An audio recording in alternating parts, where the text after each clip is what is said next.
Hello, hello. Welcome back to Leading Women in Tech. We are back for another episode of the podcast. And in case you haven't heard, we are now on YouTube. So if you would like to watch today's podcast rather than just listening, then head over to our channel on YouTube. You can find this on my website where you're listening to this podcast. We're going to put it in all the show notes for several weeks, so you've got complete access to it. Go over there, have a look, give us some comments, give us some love. We would love to know if you're enjoying watching the podcast on YouTube. But without further ado, I'd like to get straight in to introducing today's guest and also sponsor of the podcast. As many of you know, without sponsorship, this podcast is not possible. And I'm honored to have a completely astonishing human on the podcast who is also happy to sponsor it. Dr. Ghaz Samandari has over 20 years of practice in international women's health. She's founder of 9 Paths, which is a career leadership program. She has spent a career shining a light on the needs of marginalized populations, something that speaks dearly to my heart. Has worked in nearly 24 countries, working with governments, donors, NGOs, multilateral organizations to examine the ways in which organizational systems affect women's ability to thrive. So she might seem like a bit of an odd person to have on today's show, but we do talk about women, right? All the time, and women thriving. So yes, she's worked with midwives in Afghanistan to tribal elders in Niger, but Ghaz has fostered conversation and learning among these diverse groups and is now bringing that experience to her integral development coach in one-on-one and group settings. She talks about this adult development principles, leadership management skills, and organizational behavior theory. Ghaz creates elegant coaching programs designed to amplify women's voices and in spaces such as big tech. What more could we want? When I first met this extraordinary woman that we're having on today's show, I was lit up by her. I felt like we could have chatted all day, all week. I feel like this is the kind of woman you want living around next door from you, so you can have a cup of tea whenever you're having a bad day, and you can have a glass of champagne when you want a good laugh. And so without further ado, I would love to get this amazing lady onto the show.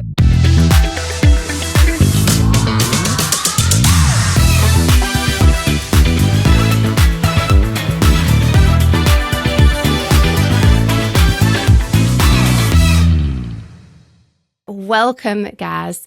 Thank you so much for being here today. Thank you so much. It is my pleasure and joy to be here. Thank you. Well, I know I've just started off with a bit of a bio about you, but I would love for you to tell us in your words what you do, how you got here. That journey is quite an unusual one. And why you now believe in the work you are doing right now. You've had such an extraordinary background. It's quite a jump to go from that humanitarian work to now working as a coach. But yet I know from our previous conversations that this work lights you up just as much as the previous work does. Can you tell us a little bit more about that whole journey? Yeah, so I'd love to. And I think it's a great moment where we are historically and politically right now to name that it began when I was born in Iran in 1980 in the midst of the revolution of back then that was extremely oppressive towards women and was the reason why me and my family had to escape as refugees to the US. And so I think that legacy of having taken from me what was my birthright, which was to live freely and healthfully in my home country, really drove me to examine how I could contribute to lessening that same type of suffering throughout the world. So I got my PhD, I worked in the public health field, and my particular area of interest has always been increasing access for women and girls to very basic healthcare, and in particular reproductive healthcare, because that's an area that no one really pays attention to or gives a lot of resources towards. So I was drawn to like the most marginalized, if you will, of the marginalized people in the world. And so I studied, I did research. I, like you said, traveled all over the world, working with various communities, just trying to elevate women and girls into a space of like basic visibility. You know, can we just acknowledge that these are human beings and not birthing vessels or not labor vessels, or the ways in which so many of us women, no matter where we're from, are sort of truncated into one dimension of the multitudes that we hold. Yeah. And I did that for 20 plus years, loved it till I didn't.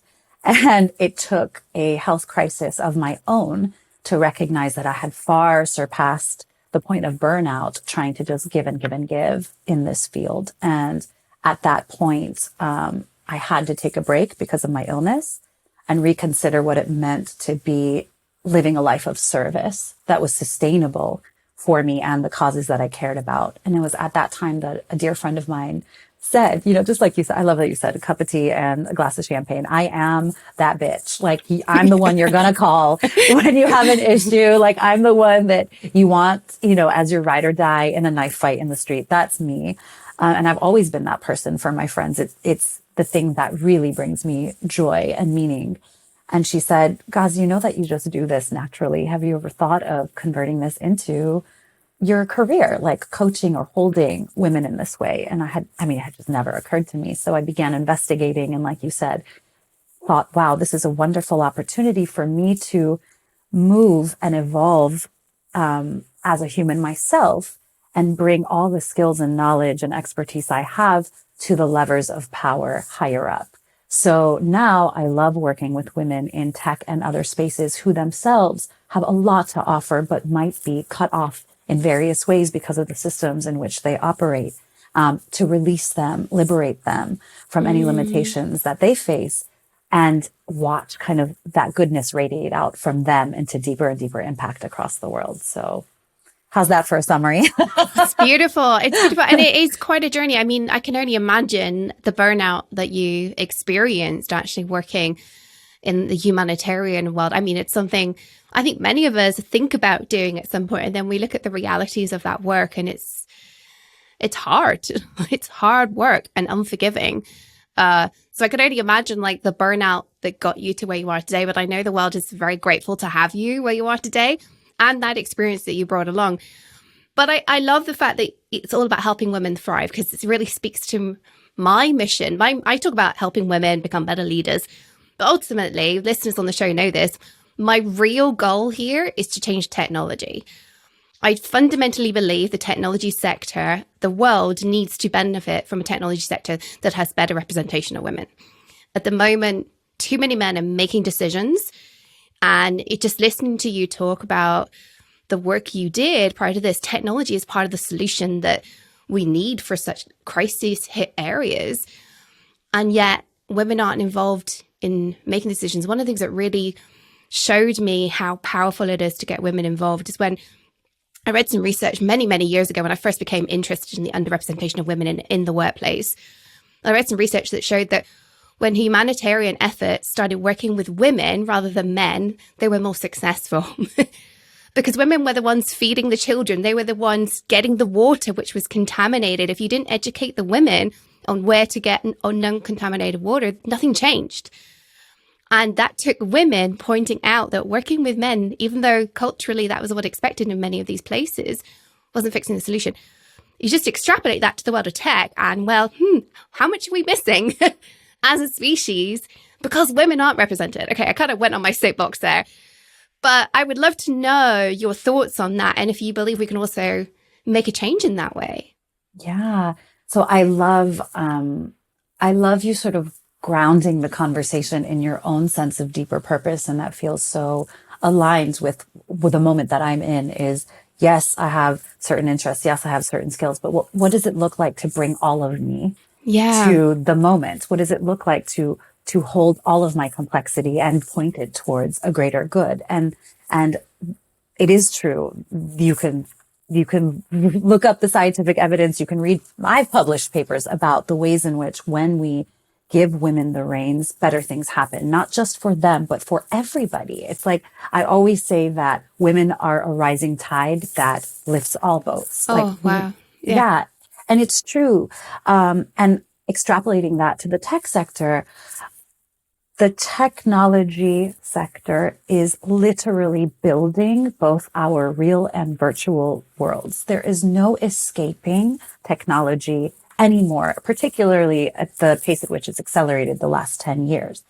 And it has a ripple effect all the way back down to the bottom, right? So these communities where I started are being impacted by the choices that tech is making now, large and small, from climate to apps, right? So what would it look like to take the learnings from the bottom where I have learned, like the most resource poor areas where if you can get consensus around enabling women and girls to have a greater voice in a sort of very remote, traditional, misogynistic, tribal area, then why can't you do it in these boardrooms or in these conference centers where we espouse equality as a value already? So having done that work with really brave and outstanding women who have access to nothing, my curiosity and my hope is that bringing that same sensibility to those of us who have massive privilege will help kind of tip those scales faster and further. 100%. Oh, I love this. You speak my language. That's why I wanted you on the show. When we were speaking before we hit record, you mentioned community as a core aspect of how we move women forward, but also that that's necessary in business. I think a lot of the time people don't think of community as something necessary in the workplace. They think of, I know that one of my things that changed my career was finding my community of women in supercomputing at the time. At that point, I'd been really, really lonely. I was one of just a few women I knew in my field. Finding that community changed my life. But I think from your conversation, you believe community is even bigger than that. It isn't just finding your people, it's the workplace itself. Can you explain this? And how does it differ from team building, which is often what we might think of in the workplace? What a wonderful question. So I think that the difference is the essential reference point. So team building is centered around increasing efficiency to maximize the bottom line. Community is about recognizing that we are a constellation of human beings that spend a lot of time in each other's company, pushing towards a similar mission. How does just that shift in framework, just from changing the word from team building to community, then shift the way that we see one another as individuals in this space and the way that we care for each other as we move through the day? And it has an impact. It makes a difference to see your fellow coworkers as also complex beings who do, of course, dress up and come into the office or come on a Zoom call and put on the performance that they have to in order to survive in that space, but also have myriad things that are real and alive for them outside of that little square. And if we can make room for that and space for that, that equally will make space for that in ourselves and just enable a more spacious and more loving and kind way of being and work together. Yeah, I think you really hit the point that I kind of resonate with there, which is it's a community of people that operate together. We're all like different personalities, different emotions. When we think about teams, we're all like trying to figure out how to just work together. But it's that camaraderie. It's not expecting everybody to be your friend. I think that's one of the mistakes people make. They think they have to be friends with people at work, or they just suck it up and deal with it. And community, you can have people in your community that you do and don't like, but the mission you mentioned, moving towards a similar mission, that is a really core part of what I think a community coalesces around. Is like, why are you here? Which actually brings me beautiful to leadership, which obviously I love to talk about. Because one of our jobs as leaders is to make sure everybody understands the mission and has their own personal reason for being there that aligns with the corporate mission. Would you agree with that? Does that help with the community aspect of things? It absolutely does. And I love how you name that the leader is the one who's responsible for holding that banner up for all of us. Because it's true that if you're, X or Y worker on the team and your job is to move this widget from point A to point B, you can get lost in that sometimes. Absolutely. You can kind of move away from your own dignity and the dignity of others around you. But it is an effective leader's job to hold that sort of intangible connection alive between us and keep bringing us back to the center of our humanness and the reason that we're all here. Yes, part of it is a paycheck, but you have options of where else to go. And there's a particular reason why you're here and not elsewhere. And what does that look like in terms of creating a supportive environment where we can all thrive together? What are some of the benefits of this community? Like, what do you see as a difference? When you see an organization where you have really good community, what happens that is beneficial? Yeah. So I use this word dignity. I feel like first and foremost, there's a sensibility, or there's a sense that when you enter a space where community is centered, that you are accepted for the complex human that you are. and necessarily that people in that space have your back as that human. I think oftentimes when we work in spaces where that essence is lost, human beings can become commodified and a lot of our interactions become transactional. And that is where we begin to lose sight of how we care for one another in the workplace. And that's where I think a lot of conflict and griping and kind of minimizing of people and their complexity comes from. And that doesn't serve anything. For a short period, it might get something further in terms of a project, but that's where burnout comes from. That's where quiet quitting comes from. That's where a lot of the issues that we're facing in the workforce today come from. It's acting like humans are robots, and we're not. Yeah, absolutely. How can we as leaders foster more communities for our employees? What should we be doing as leaders, and what should we be encouraging our peers, our bosses, if we're not the CEO? What should we all be doing more of to foster these communities?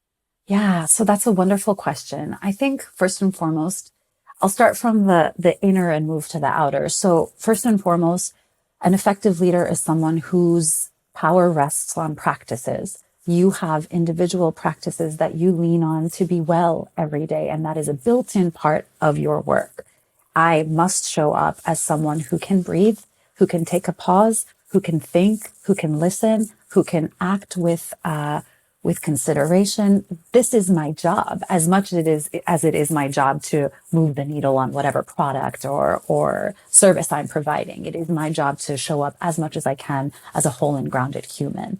After that, I think it's really important that anyone in a leadership position understand that your team may be made up of a myriad set of people who hold skills. But ultimately, everything that happens, everything that's effective in a workplace that happens is relational. It happens in the relational space. So how do we begin to create linkages and opportunities to foster the relational space more and more, and naturally allow people's talent, interest, and brilliance to rise to the top, rather than the other way around, which is, like I said, to sort of truncate and commodify and extract from people as though they're minds or some kind of like data source, the little bits that you need, and discard the rest. Oh, it's beautiful. I think the more we can listen, the more we can pay attention to what's really going on and lift up, actually acknowledge lifting up both the good things and the bad things, give them space to be explored rather than just hiding away from it, is a huge part of the work that we need to be doing. Some of the most powerful leaders that I've worked with. And, when we think leader, I know my mind jumps immediately to like someone in an office in a tall building with glass and they're wearing uncomfortable clothing. But leaders take all shapes and sizes. Absolutely. And one of the most powerful tools that a leader can wield is naming the thing that is present, but no one has the courage to name. And that what you just said really resonates for me on that level, to say there are good and bad things here. And can we presence those things? Can we actually bring them to the fore and hold them together instead of trying each of us to swallow and suppress bits of it and just carry on, So I think naming is a really powerful tool. That is something that I think sets apart leaders, even if you don't have the job title. If you're listening to this and thinking, that sounds great, but I'm not a boss, I'm not a manager. Being a leader is not about the job title. It is about doing things such as that, naming the thing that everybody else is uncomfortable to name, giving it space, airing it, allowing it out so it can be examined and changed if that's necessary. You can start right now being a leader by doing exactly that. Just want to say that to everybody listening. If you're an aspiring leader and you're wondering how to get started, that's one of the ways to get started. For sure. Believe me, doing things like that will actually at one point get you that leadership position, and not just the position of being an influential leader, but actually the job title as well. Ghaz, you talk about the human experience as the center of leading outcomes when we've chatted before and when I've listened to your other work. What do you mean by this? What do you mean by that human experience is the solution here? Yeah. So I think we've touched on it a little bit so far in this conversation, but it's recognizing that within each moment, within each interaction, especially in the workspace, that we are all sort of carrying and responding to the stimulus that's there. We're complex beings with emotions and thoughts and baggage and trauma, and all of that is here. Whether or not you want to recognize it or acknowledge it or accept it, it is here in the space between us. And the more, I'm not suggesting that, you start a therapy session for every time you have a meeting, or do like yoga stretches before any kind of interaction, but just attune yourself as a leader, attune yourself to the ways in which someone might be speaking of a suffering or a deficiency or an insecurity or a need when they're saying something that might seem, offensive or unhelpful. Blah, blah, blah. There's something underlying that. Like, we are all just children who grew up into these big bodies and now do things, and we call ourselves adults. But a lot of us are still reacting from that place of fear and vulnerability very often. So a powerful leader is also one that can attune to picking up on those moments where there might just be suffering in the room, and can gently kind of surface that and allow it to resolve in a way that isn't off-putting, or even without putting someone on the spot, right? Without putting someone on the spot to say, hey, you seem like you're da-da-da, what's going on here? But really just recognizing, like, I'm sensing that there's something off here. Like, do you sense that too? What's going on? Let's figure it out together. So I think there's deep humanity in allowing that to enter the space where it already is. And a lot of where exhaustion and burnout and conflict and stuff comes from is from us efforting and wasting a lot of energy, resisting the fact that that's there and trying to pretend, right? 100%. It's actually fascinating listening to you. I'm immediately realizing that everything you're saying is kind of backing up why I believe that the best leaders also now become coaches. And of course, I'd say that I'm a coach, you're a coach. I now train coaches. I train leaders to be coaches. It really is such a core skill, because what coaching allows us to do is to hold space. As you said, it's not therapy. There is a place for therapy. And I have in my career had to say to people like, hey, I think you need to go and speak to somebody outside work about this. Maybe start with a therapist, because there's something so foundational going on. But it started with me having conversations with them. From a coaching perspective, I was their manager, but I was coaching them through a challenging situation that they weren't handling well. And discovering that is, I think, a core piece of our leadership responsibilities. Would you agree that being a great leader goes hand in hand with coaching? Absolutely. And I almost, now that you've named it that way, I almost can't even make the distinction anymore. Yeah. Because all a coach does, like you said, is recognize what's right there in front of them and create space for that to sort of emerge in its own time, with its own, with whatever it needs in that moment. And that's what a leader does too. And I think part of, like I said, back to one of the foundational things you can do as a leader is to have practices that keep you grounded. You know, as a coach, and I do too, that's how we live too. Like, we have to be able to be okay in order to show up okay for our clients. And it's the same for leaders. I also want to quickly just name that there's a lot of ways in which, when we talk about leaders and teams and individuals in the workplace, burden is often placed on one or another individual, but we are all living within a system as well. Every organization is its own system that has values and policies and structures that are upheld or things that are absent. So I don't want to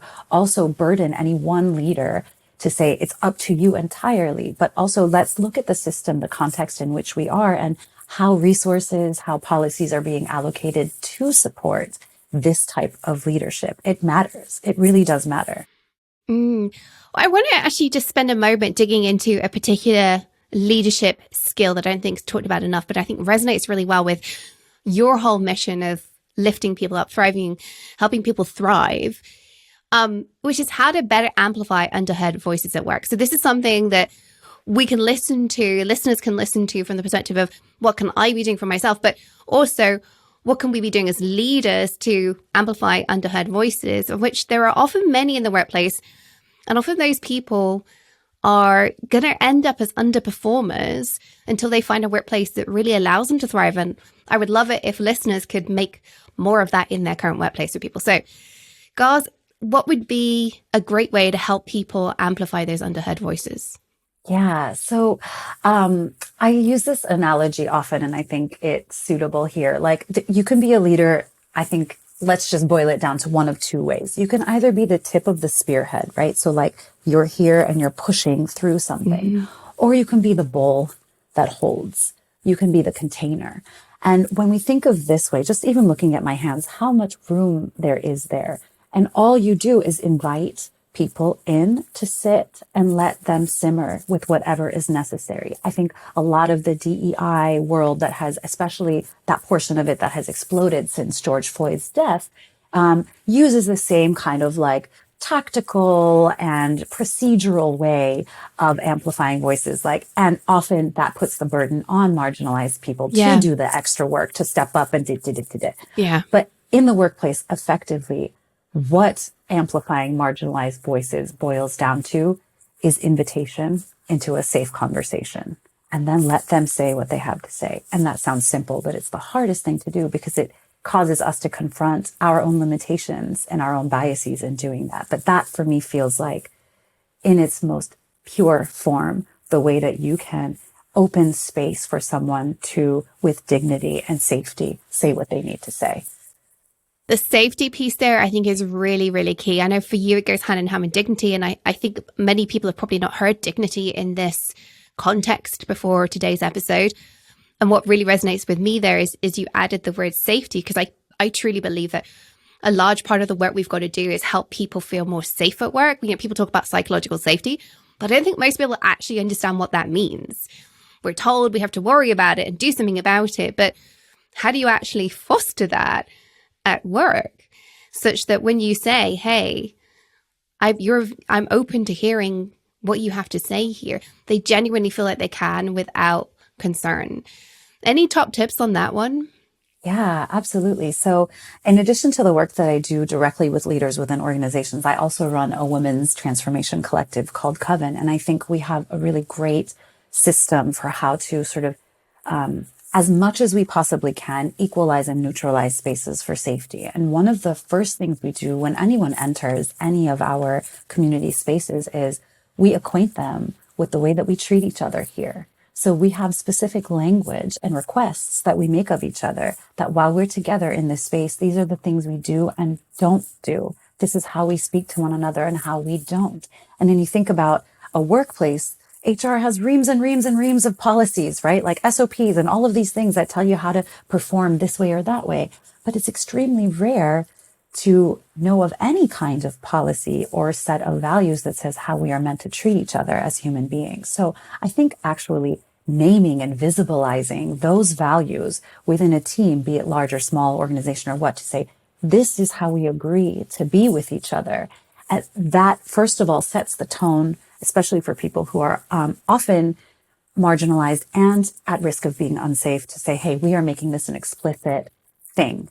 But also to start through as kind and compassionate a way as you can, policing that or regulating that, so that when you do see someone in a position of power or privilege abusing that, have a system for rectifying that immediately and making that known, so that we can continue to gather as a community around this shared set of values for safety.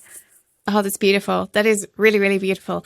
Oh, we could talk about this all day, but I do want to get to the quick fire round, partly because my favorite question that I ask every guest is the first question of the quick fire round. So you're ready? Quick fire round. Yes, I'm ready. Let's do this. Okay. All right. What is the worst piece of advice you've ever been given? Lose weight. Oh my God. Yes. Oh. So I was early in my career, and I was, talking to a mentor, unfortunately, someone who was also femme-identifying, who came from a different generation. And I remember her telling me that I would be taken more seriously and go further if I was thinner and dressed better and did my hair and, adorned myself differently. And to hear that from someone that I admired at that age was deeply damaging and upholding of the same kind of sort of patriarchal principles that I think hold so many of us down. So that was a piece of rubbish right there. Yeah. I mean, that's one of the reasons I asked this question. It's actually my favorite question, because I think we are told so many things in our lives, which you look back on, you're like, oh my God, that I took that seriously and I really shouldn't have done. And the more we can shine a light on that, the more we can avoid other people falling into that trap. So thank you for sharing that with us. Yeah, absolutely. What is the best piece of advice you've ever been given? Okay, this is going to sound pretty rote, but it is the hardest thing, which is be yourself. Let yourself shine. And that is something, especially as women, we have so many noises, stories, narratives coming at us from every direction, from the minute we wake to the minute we sleep, telling us what we can and can't do, who we can and can't be. It can be very destabilizing and disorienting. So to really create space and practice around understanding what's at the core of who you are, centering that over and over and respecting that over and over and developing the capacity to let that shine through. Nothing could ever be wrong if you're coming from that place. That's beautiful. We all struggle with what it really means to be authentic. And I think it takes years to get there. But the sooner we do that, the better. Yeah. What is the last book you read and would you recommend it? Yes. So I am currently finishing Rest is Resistance by Tracy Hersey. And if you don't know about her, please go find out about her. You can either buy her book, Rest is Resistance, or you can follow her on Instagram under the handle The Nap Ministry. And Tracy Hersey is a Black American woman whose entire theory is that to pause, to rest, to care for yourself and your needs is an act of radical resistance. And it has truly blown my mind as to what it means to take a nap. So I feel like I need to read that book. Yeah, it's really good. It's really, really good. Yes. I love this. I get so many great book recommendations on this show. I will make sure that I put a link to that book in the show notes if you're listening and you want to find out more. Mindset. At the end of every episode, I love to offer a mindset tip on the topic of today's podcast. So I'd love for you to share, Ghaz, like what is your favorite mindset tip for women in a male-dominated environment? That's a really beautiful question. I think the biggest mindset tip for a woman is to trust and have faith in yourself and your voice. It knows, and it is talking to you all the time. Quiet the noise, the outside, listen in, and let that be what guides. That is beautiful. That is really, truly beautiful. Thank you. This has been an amazing conversation. So I would love for you to wrap this up with telling us how people can connect with you, find out more about what you do, work with you in some way. Can you just share how we can find you?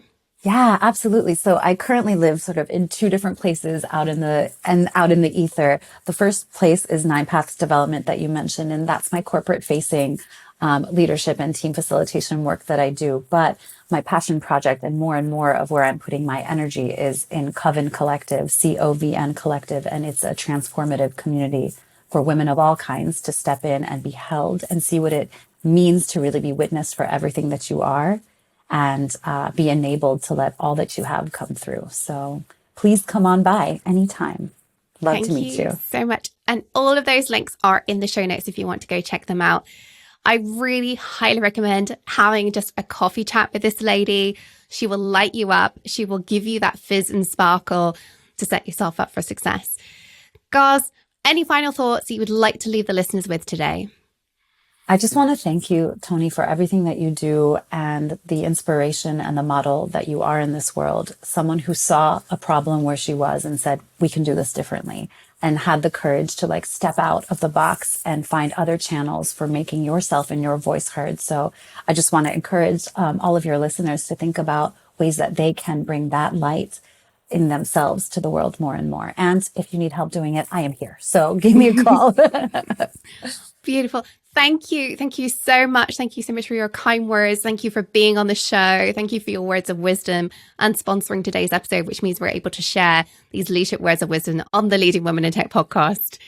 Until next time, remember, listeners, stay on your tech leadership game, follow your dreams, because the world really does need that uniqueness that you bring as a leading woman in tech.